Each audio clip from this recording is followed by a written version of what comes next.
Je m'appelle Samuel Richardson et j'ai 42 ans, je suis professeur de théologie à l'EIT, Édimbourg. Ce que je vais partager avec vous est une expérience de mort imminente profondément personnelle et transformatrice, un voyage dans des royaumes au-delà du monde physique qui m'a révélé des vérités troublantes sur les traditions chrétiennes. Au cours de cette expérience, Jésus lui-même m'a ouvert les yeux sur la réalité choquante de la façon dont Satan a subtilement infiltré 6 des pratiques chrétiennes les plus populaires, issues de tromperies démoniaques. Ce que j'ai vu dépasser tout ce que j'aurais pu imaginer, et cela m'a profondément ébranlé. J'ai vu Satan, au fil des siècles, manipuler subtilement des chrétiens bien intentionnés, les égarant à travers ces traditions apparemment innocentes. Je suis pleinement conscient que ce témoignage peut remettre en question de nombreuses croyances profondément ancrées, mais je me sens obligé de partager ce que j'ai vu, confiant que la vérité peut nous libérer. Avant de commencer, j'aimerais savoir d'où vous écoutez. C'est agréable de savoir que nous sommes connectés en ce moment, même si nous sommes à des kilomètres l'un de l'autre. Je vous encourage également à laisser un commentaire après avoir écouté. Vos pensées et vos commentaires sont importants pour moi alors que nous explorons ce témoignage ensemble.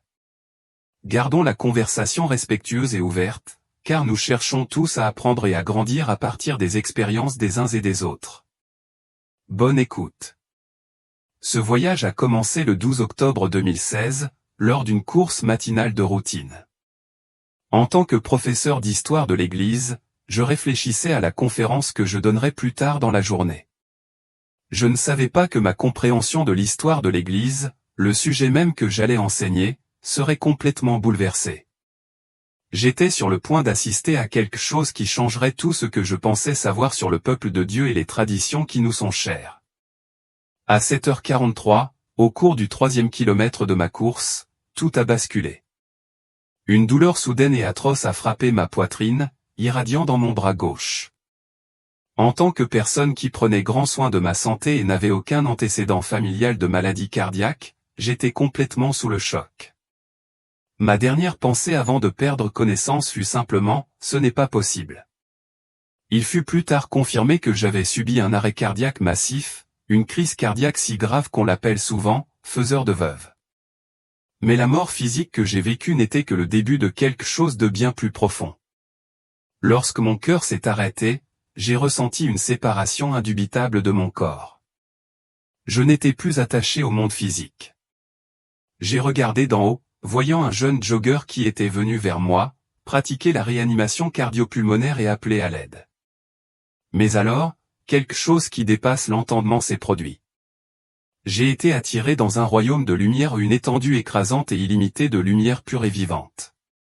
C'était plus tangible que tout ce que j'avais jamais connu sur Terre. Et c'est à ce moment-là que je l'ai vu au Jésus-Christ. Son apparence contrastait fortement avec les portraits et les images que j'avais vues tout au long de ma vie. Il n'était pas la silhouette européenne douce à laquelle je m'étais habitué dans les œuvres d'art. Au lieu de cela, il est apparu comme un homme du Moyen-Orient du 1er siècle, sa peau olivâtre patinée par le soleil, ses cheveux noirs et coupés courts. Il ne ressemblait en rien au Jésus aux cheveux flottants que nous imaginons souvent. Cependant, ce n'est pas son apparence physique qui m'a le plus marqué, mais ses yeux. Les yeux de Jésus rayonnaient de sagesse, d'amour et, étonnamment, de tristesse. Ils avaient une profondeur qui dépassait la compréhension humaine, comme s'il pouvait voir dans mon âme. Lorsqu'il parlait, sa voix résonnait en moi, atteignant les parties les plus profondes de mon être. « Samuel, dit-il, son ton empli à la fois d'autorité et de tendresse. Je t'ai amené ici parce que mon Église a besoin de connaître la vérité. Au fil des siècles, Satan a tissé des mensonges et des tromperies dans les traditions chrétiennes, éloignant mon peuple du véritable culte et de la véritable compréhension. Tu dois partager ce que je suis sur le point de te montrer. » Le poids de ces paroles m'a submergé. Je me sentais petit, inadéquat, indigne d'un tel appel. « Seigneur, demandai-je, je ne suis qu'un professeur. Pourquoi moi ?» Jésus sourit, un sourire qui exprimait à la fois compassion et détermination. « Parce que tu as le bagage nécessaire pour comprendre ces vérités, et tu es en mesure de les partager.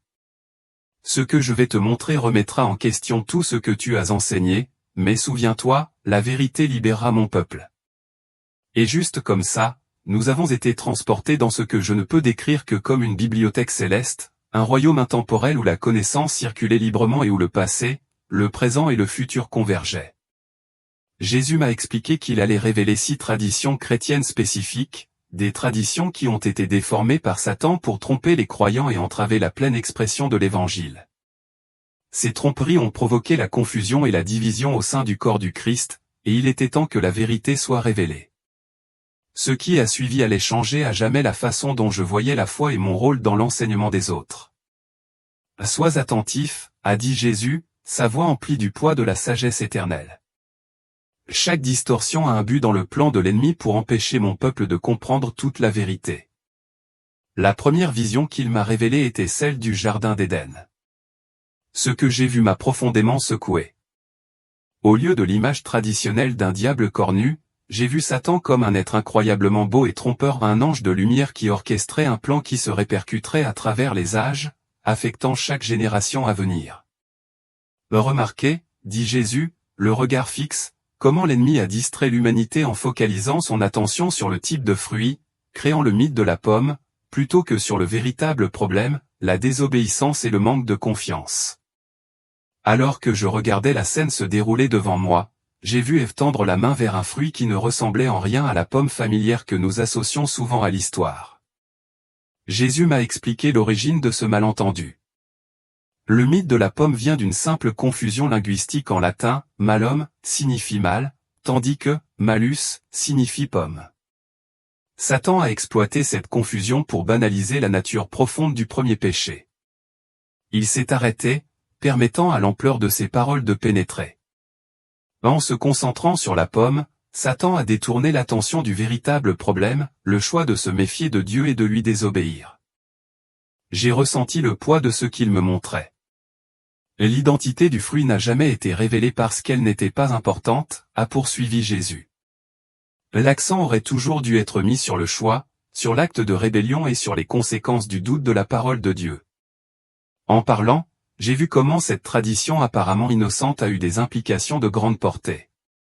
Lorsque les gens se concentrent sur des détails insignifiants comme la pomme, ils passent à côté de la puissante leçon spirituelle sur la confiance, l'obéissance et les effets dévastateurs du péché. La vision suivante que Jésus m'a montrée était encore plus choquante. Il voulait me révéler comment Satan avait déformé l'histoire des 3 rois mages, une tradition qui est depuis longtemps ancrée dans la culture chrétienne. Observez comment Satan a déformé l'histoire des mages, m'a dit Jésus, et la scène devant moi a radicalement changé. Les images familières de 3 rois sur des chameaux, souvent représentées dans les crèches, ont disparu. À la place, j'ai vu un groupe beaucoup plus important d'hommes érudits en route vers Bethléem. Ce n'étaient pas des rois, mais des mages, des sages, des astronomes et des érudits venus d'Orient, probablement de régions comme la Perse ou Babylone. Jésus m'a expliqué, la tromperie de l'ennemi était subtile, mais incroyablement puissante. Remarque, mon enfant, a-t-il poursuivi, à quel point la tradition a été corrompue. La Bible ne mentionne jamais le chiffre 3, ni ne dit qu'il s'agissait de rois. Il s'agissait d'hommes érudits qui étudiaient les étoiles et les anciennes prophéties. Au fil du temps, Satan a inventé un mythe aux 3 rois nommés Melchior, Gaspard et Balthazar, mais cela n'a jamais été vrai. Jésus a alors révélé une vérité qui m'a laissé sans voix. L'ennemi sait que lorsque les gens acceptent les traditions créées par l'homme sans les remettre en question, ils deviennent moins susceptibles de rechercher les Écritures par eux-mêmes. Cette acceptation des traditions humaines comme vérité biblique est l'un des outils les plus efficaces de Satan pour maintenir les croyants dans l'ignorance. Tandis que j'étais émerveillé, j'ai regardé la scène réelle de la visite des mages se dérouler. J'ai vu un groupe plus important de mages arriver dans une maison, pas une étable où Jésus était déjà un jeune enfant, pas un nouveau-né. Voyez-vous à quel point c'est différent de ce que la tradition décrit, a demandé Jésus, sa voix emplie de tristesse. Le moment, le lieu, même le nombre de visiteurs, tout a été déformé. Je suis resté silencieux, ébranlé au plus profond de moi-même par l'ampleur de ce dont j'étais témoin. Ce n'était pas seulement une inexactitude historique, c'était une tromperie intentionnelle, élaborée au fil du temps pour éloigner les gens de la vérité de la parole de Dieu. Satan avait pris ces histoires sacrées et les avait tissées dans un réseau de confusion, détournant les croyants des vérités plus profondes que Dieu voulait qu'ils comprennent. Il m'a révélé que la tromperie avait des conséquences de grande portée, affectant bien plus de personnes que je ne l'avais imaginé au départ. Lorsque Satan a persuadé les gens de se concentrer sur le chiffre 3, uniquement parce qu'il y avait 3 cadeaux, il a détourné l'attention des significations plus profondes et prophétiques que ces cadeaux avaient. L'or symbolisait mon règne en tant que roi, l'encens représentait ma divinité et la myrrhe préfigurait mon futur sacrifice. Mais combien de mes enfants aujourd'hui comprennent vraiment la signification profonde de ces symboles? Alors que la scène changeait à nouveau, j'ai remarqué que l'expression de Jésus devenait encore plus sérieuse, presque grave. Maintenant, fais attention pendant que je te montre comment l'ennemi a déformé l'histoire de Marie-Madeleine, a-t-il dit. La révélation suivante était peut-être la plus troublante jusqu'à présent. J'ai vu Marie-Madeleine sous son vrai jour, non pas la prostituée que la tradition populaire avait dépeinte, mais une femme de rang respectable de la ville de Magdala. Jésus expliqua, la déformation de son histoire par Satan était particulièrement malveillante. En mélangeant 3 femmes distinctes des Écritures, Marie-Madeleine, la femme pécheresse qui a oint mes pieds, et Marie de Béthanie, il a fabriqué un faux récit qui a sapé le témoignage de l'une de mes disciples les plus dévoués. En observant les scènes se dérouler, j'ai vu la vie de Marie-Madeleine telle qu'elle était vraiment, sa délivrance miraculeuse de 7 démons, pas de la prostitution, sa loyauté inébranlable à suivre Jésus, son soutien financier à son ministère et, plus important encore, son rôle en tant que première personne à avoir été témoin de ma résurrection. L'ennemi comprend le pouvoir d'un témoin, remarqua Jésus, d'un ton sombre. En ternissant la réputation de Marie-Madeleine avec la fausse accusation de prostitution, Satan a cherché à discréditer l'un des témoignages les plus significatifs de ma résurrection. Ce n'était pas seulement une erreur aléatoire, c'était une tentative calculée et délibérée d'affaiblir la crédibilité de l'histoire de la résurrection. Le poids de la vérité m'a frappé durement. Combien de femmes au cours de l'histoire ont été touchées par cette distorsion néfaste? Comment ce faux récit a-t-il façonné la vision de l'Église sur les femmes dans le ministère? Mais Seigneur, ai-je demandé, la voix pleine d'inquiétude, pourquoi cette tromperie a-t-elle duré si longtemps?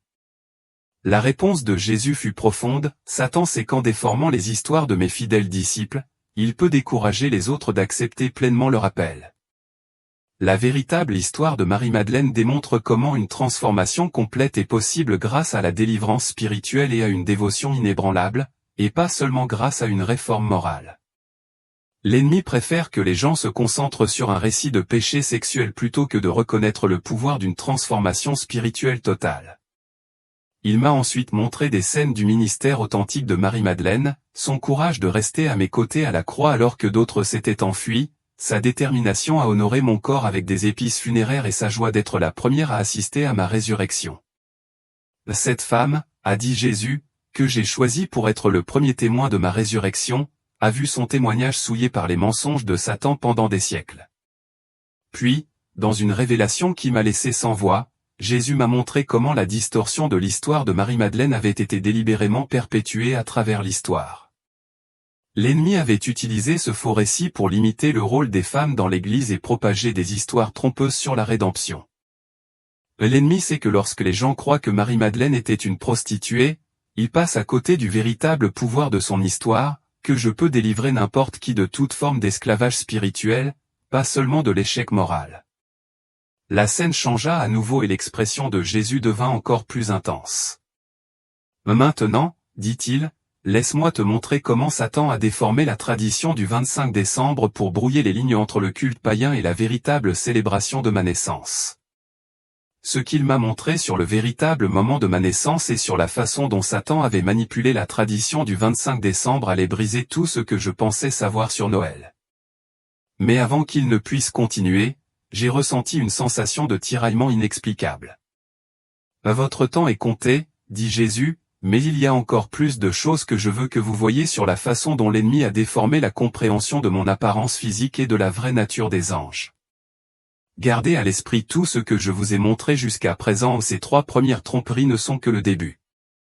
La scène devant moi s'est transformée une fois de plus, et Jésus a commencé à révéler la vérité sur la tradition du 25 décembre.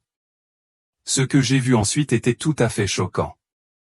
Observez attentivement, m'a ordonné Jésus, pendant que je vous montre comment Satan a récupéré ma célébration de naissance à ses propres fins. Devant moi se déroulaient des images de la Rome antique, et j'ai vu des fêtes païennes, en particulier la célébration de Dies Natalis Soli Invicti, la naissance du soleil invaincu. Remarquez, dit Jésus, comment l'ennemi a travaillé par l'intermédiaire de l'Empire romain pour fusionner le culte païen du soleil avec la célébration de ma naissance. J'ai observé comment les premiers dirigeants de l'Église, vers 350 après Jésus-Christ sous le pape Jules Ier, ont officiellement désigné le 25 décembre comme le jour pour célébrer Noël. La stratégie de l'ennemi était subtile mais astucieuse, expliqua Jésus. Au lieu de s'opposer directement à la foi chrétienne, il a influencé l'Église pour qu'elle fasse des compromis, en mélangeant la vérité avec des rituels païens. Les célébrations du solstice d'hiver étaient profondément enracinées dans la culture romaine, et Satan en a profité. Jésus m'a ensuite montré la véritable date de sa naissance. J'ai observé des bergers se tenir dans les champs pendant une saison beaucoup plus chaude, s'occupant de leurs troupeaux la nuit. Ma naissance, expliqua Jésus, a probablement eu lieu pendant les mois d'automne, peut-être autour de la fête des tabernacles. Pensez Y, les bergers seraient-ils vraiment dans les champs pendant les nuits froides de décembre? Le lien biblique est soudain devenu clair, la déclaration de Jean 1h14 selon laquelle « La parole s'est faite chair et a habité parmi nous » a pris un nouveau sens. Ethan m'a montré comment Satan avait utilisé la date du 25 décembre pour déconnecter progressivement la célébration de sa naissance de son riche contexte hébreu et de sa signification prophétique. L'ennemi sait, continua Ethan, qu'en plaçant la célébration de ma naissance à une date de fête païenne, il pourrait introduire des éléments de culte du soleil dans la pratique chrétienne. Il ne s'agissait pas seulement de la date, mais de diluer le culte pur de Dieu avec des coutumes païennes. J'ai vu comment cette tromperie a eu des effets de grande portée tout au long de l'histoire. Le mélange de la vérité sacrée avec des pratiques païennes est devenu un modèle qui allait se répéter de nombreuses fois dans l'histoire de l'Église. C'est pourquoi, expliqua Ethan, Paul a mis en garde contre le fait de ne pas se conformer au modèle de ce monde. La stratégie de Satan a toujours été de brouiller les lignes entre le saint et le profane. La scène changea à nouveau, et Ethan aborda une autre tromperie massive, les fausses images de son apparence physique. Ce que je vis ensuite m'étonna encore plus. Regardez comment Satan a reconstruit mon image, dit Ethan, me montrant la progression des représentations artistiques à travers l'histoire. J'ai vu comment son apparence avait été systématiquement européanisée, transformée d'un homme juif du Moyen-Orient du 1er siècle en quelque chose de complètement différent. La stratégie de l'ennemi était ici particulièrement sournoise, m'a expliqué Ethan. En créant une fausse image de moi qui reflétait les idéaux européens de beauté et de puissance, il a accompli plusieurs choses à la fois. Il m'a déconnecté de mon héritage juif, a créé un faux sentiment de supériorité culturelle et a établi une barrière entre moi et les peuples non européens. J'ai regardé avec stupéfaction Ethan me montrer sa véritable apparence terrestre, si différente des peintures et des statues familières. Il avait été un homme juif typique du 1er siècle de Palestine, avec des traits qui reflétaient son époque et son lieu. La seule description prophétique de mon apparence, m'a-t-il rappelé, se trouve dans Ésaïe 53, 2, « Il n'avait ni beauté ni majesté pour nous attirer à lui, rien dans son apparence qui nous fasse désirer. » Satan sait, a poursuivi Ethan, que s'il peut amener les gens à se concentrer sur une fausse image physique de moi, il pourrait passer à côté de la véritable essence de qui je suis. Cette tromperie a conduit certains à adorer une image plutôt que le vrai Dieu, enfreignant ainsi le tout premier commandement. Puis vint la révélation finale à propos des anges. Ce qu'Ethan m'a montré à propos de ces êtres célestes était peut-être le plus surprenant de tous. Observez comment Satan a transformé la compréhension des anges, de guerriers et de messagers puissants et souvent redoutables en personnages minuscules et romantiques, a déclaré Ethan. Devant moi apparaissaient les anges tels qu'ils sont vraiment des êtres magnifiques, parfois terrifiants, qui ne ressemblaient guère aux mignons chérubins de l'art populaire.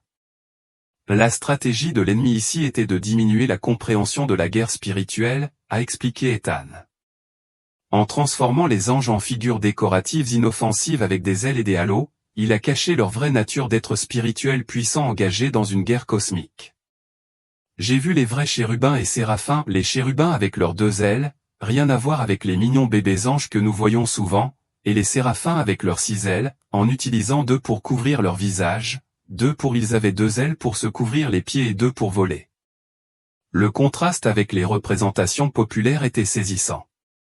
Souvenez-vous, a déclaré Ethan, lorsque les anges apparaissaient aux humains dans les Écritures, la première chose qu'ils avaient souvent à dire était « N'ayez pas peur ».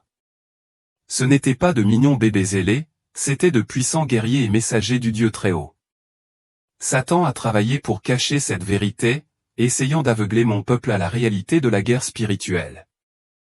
Il m'a montré comment cette tromperie avait des conséquences pratiques, comment elle avait conduit de nombreux chrétiens à sous-estimer la gravité de la guerre spirituelle et l'importance du ministère angélique dans le royaume de Dieu. C'était clair maintenant, chaque distorsion faisait partie d'un plan plus vaste visant à obscurcir la profondeur et la signification de la vérité de Dieu.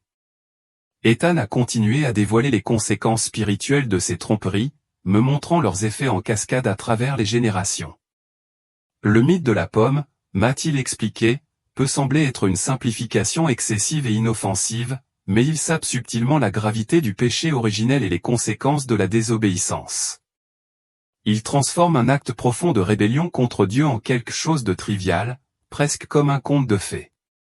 Il a ensuite ramené mon attention sur la date du 25 décembre.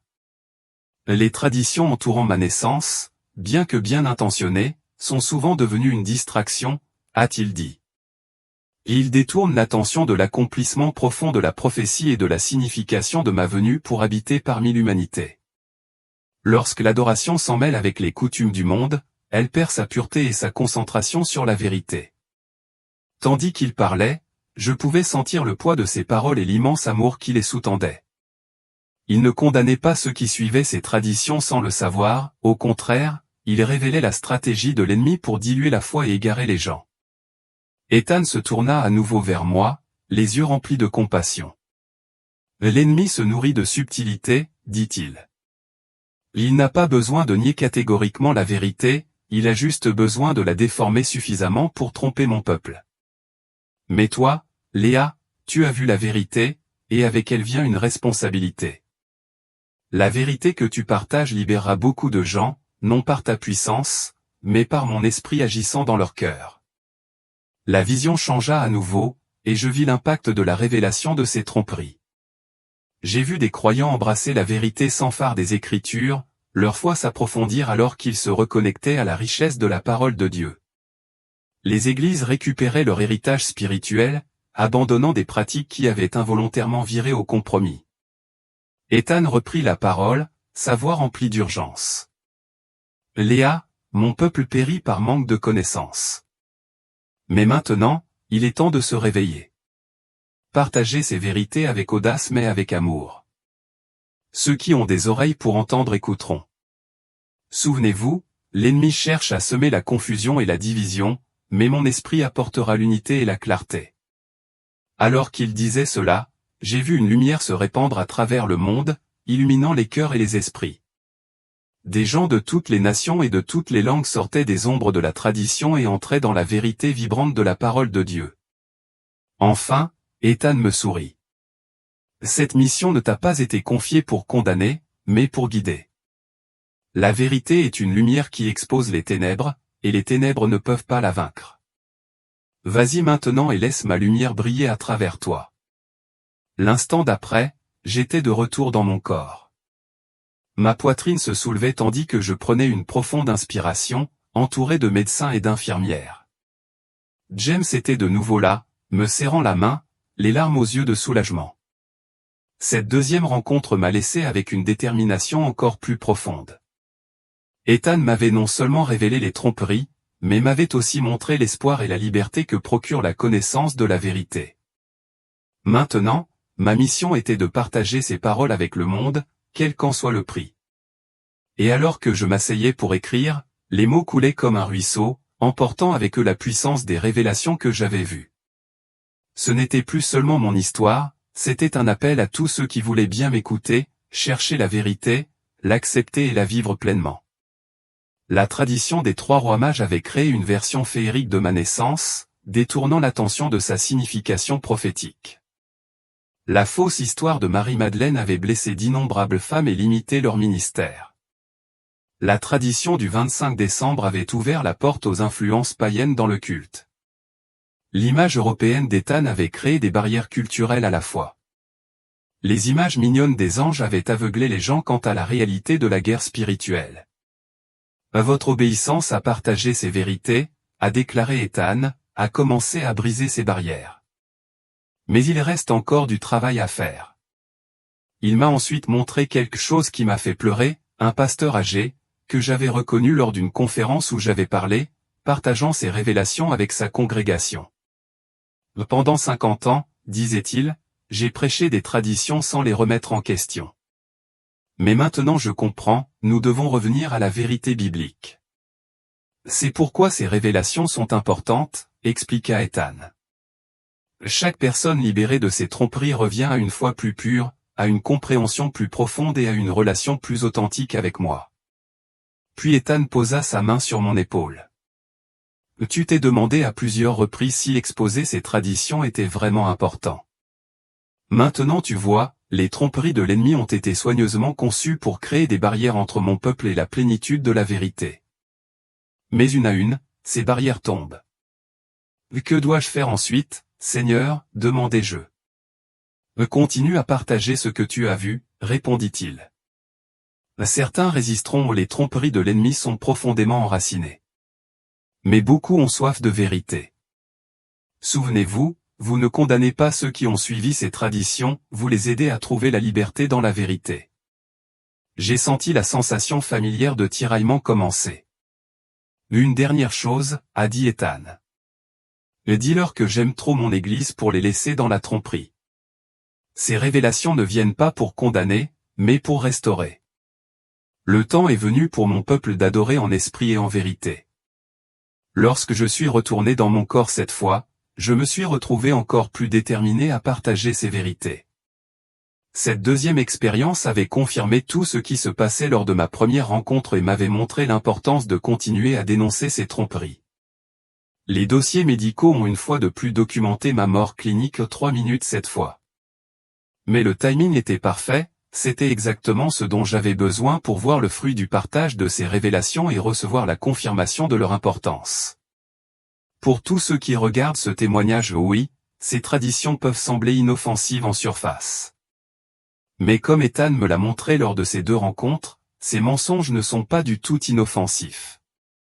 Ce sont des tromperies soigneusement élaborées qui ont émoussé notre compréhension spirituelle et créé des barrières à la fois authentiques. Examinez ces choses par vous-même.